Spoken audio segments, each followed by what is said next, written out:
BFM Business partenaire. Sommet BFM Patrimoine, 4e édition sur BFM Business. Bonjour à tous et bienvenue, c'est la 4e édition de ce sommet BFM Patrimoine, c'est le 21 juin prochain au Carrousel du Louvre et d'ici là on accueille tous les acteurs de la gestion de patrimoine et aujourd'hui c'est Jean-François Gilles qui est avec nous. Bonjour et bienvenue, vous êtes le président du directoire d'Erasmus Gestion. En un mot, est-ce qu'on peut rappeler qui est Erasmus Gestion ? Oui, bien sûr. Bonjour à tous déjà. Et Erasmus Gestion, création du premier fonds en 2010, création parce que ce fonds atteignait 30 millions de la société de gestion en 2013. Nous avions à ce moment-là 30 millions d'euros sous gestion. Nous sommes aujourd'hui au-dessus de 500 millions avec 18 collaborateurs. Et c'est une société tout à fait indépendante, même si c'est le Crédit Mutuel au travers de la Française qui nous a porté sur les fonds baptismaux. Aujourd'hui, l'entreprise appartient à ses collaborateurs.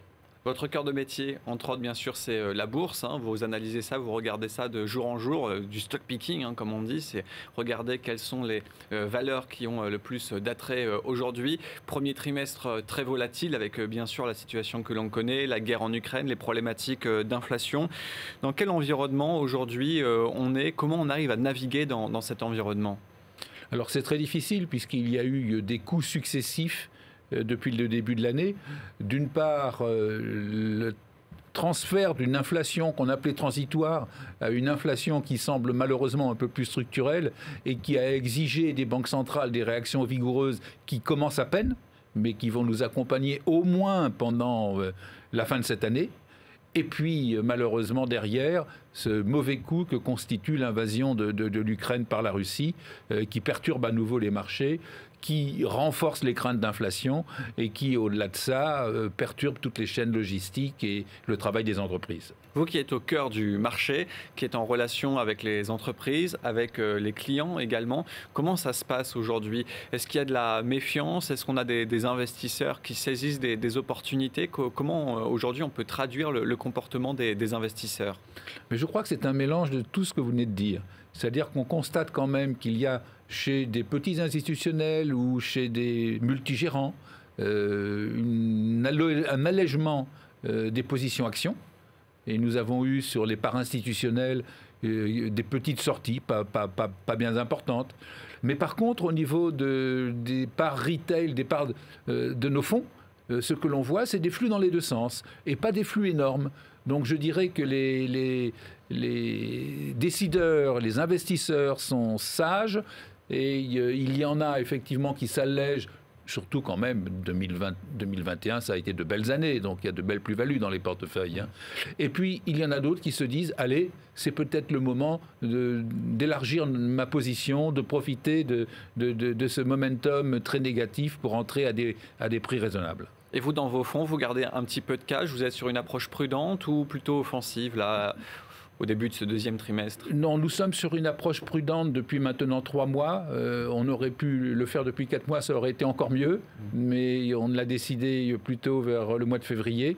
Et nous sommes d'une approche prudente parce qu'il va y avoir encore des changements très très importants. Voyez-vous, les taux d'intérêt ont monté. Ce matin, on était sur le taux d'intérêt du Trésor américain à 2,86%. C'est un changement très très profond qui a des répercussions sur la valorisation des marchés, par exemple. Et sur le Nasdaq, c'est très très net. Les entreprises les plus valorisées, aujourd'hui, elles sont en compétition dans leur valorisation avec les taux qui ne sont plus du tout au niveau où ils étaient. Ça, c'est une première chose. D'autre part, on ne sait pas encore si les banques centrales vont gagner contre l'inflation. J'espère que oui. Et puis enfin, la situation en Ukraine. Comment va-t-on en sortir ? Grosse incertitude, bien sûr, sur ce sujet. Alors, sur les fonds en bourse, on peut les mettre dans plusieurs enveloppes fiscales. Il y a le compte titre, le PEA, il y a également l'assurance vie. Comment aujourd'hui vous arrivez à guider vos clients sur les différentes enveloppes qui existent aujourd'hui ? En fait, ce que je pense, c'est que les autorités de tutelle et le législateur sont des gens qui sont quand même intelligents. Et s'ils ont fixé des durées pour le PEA et pour l'assurance vie à 8 ans, ce n'est pas par hasard. C'est parce que quand on regarde dans l'historique des performances boursières, on s'aperçoit que sur 8 ans, c'est une période sur laquelle un investisseur particulier peut espérer un retour sur investissement de l'ordre de 6,5-7 par an. Ça me semble très raisonnable. Donc il faut être dans cette optique-là, n'est-ce pas, qu'on va en bourse, on utilise des outils qui ont des avantages fiscaux et on a cette vision à 7-8 ans, qui est une vision de moyen terme et qui permet d'avoir un retour sympathique, mais on se garde bien d'investir tout au même moment. Même si le moment d'aujourd'hui apparaît favorable, en ce qui nous concerne, nous préconisons d'étaler sur un an son investissement, le faire en 3 ou 4 échéances, de trimestre en trimestre par exemple. Ça nous semble une chose très intelligente. Que ce soit à travers un PEA ou une assurance vie. Par exemple, oui. Très clair. Merci beaucoup Jean-François Gilles. Jean-François Gilles qui était donc aujourd'hui avec nous dans le cadre de ce sommet BFM Patrimoine, la 4e édition.